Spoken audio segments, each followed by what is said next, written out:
Iran যুদ্ধের জের ধরে বাংলাদেশে তেলের পাচার, কালোবাজারি ও মজুতদারির অভিযোগ জোরেশোরে ওঠার প্রেক্ষিতে সরকার পেট্রোল পাম্প বা ফিলিং স্টেশনগুলোতে ট্যাগ অফিসার নিয়োগের ঘোষণা দিয়েছে। পাশাপাশি সারা দেশে জেলা ও পুলিশ সুপারদের মনিটর করার নির্দেশ এসেছে।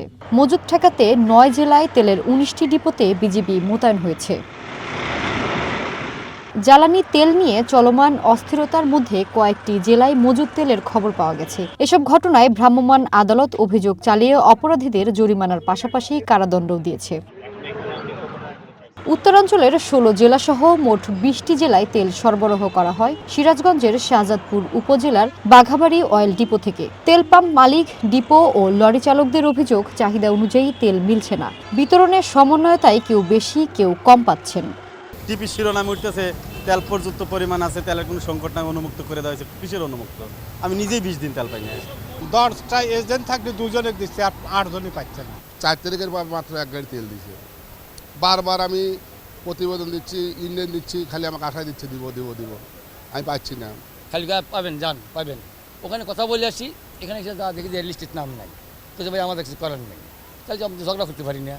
আর বগুড়ার নাম থাকে আপনার হলো বগুড়ার ওই ইসের থেকে দিচ্ছে, ওনারা মনে করেন যে একজন 20টা 30টা করে ওখানে নাম থাকে, আমাদের এলাকার নাম নাই।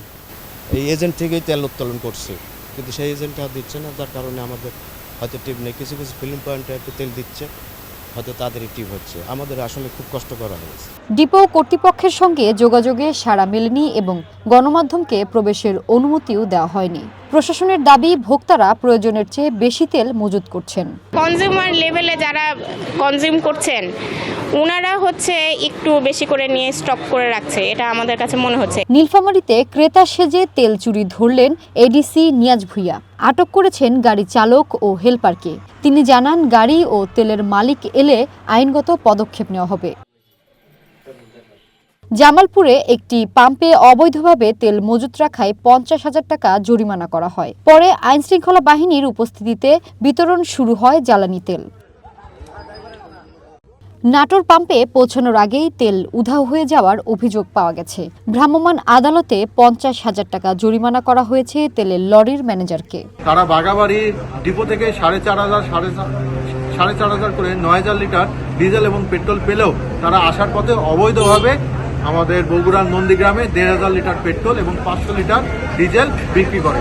তো তারই ফলশ্রুতিতে আমরা তাদেরকে ভোক্তা অধিকার আইনে মোবাইল কোডের আওতায় আনি এবং ভোক্তা অধিকার সংরক্ষণ আইনের আওতায় তাকে ৫০,০০০ টাকা জরিমানা করা হয় এবং সেটা আদায় করা হয়।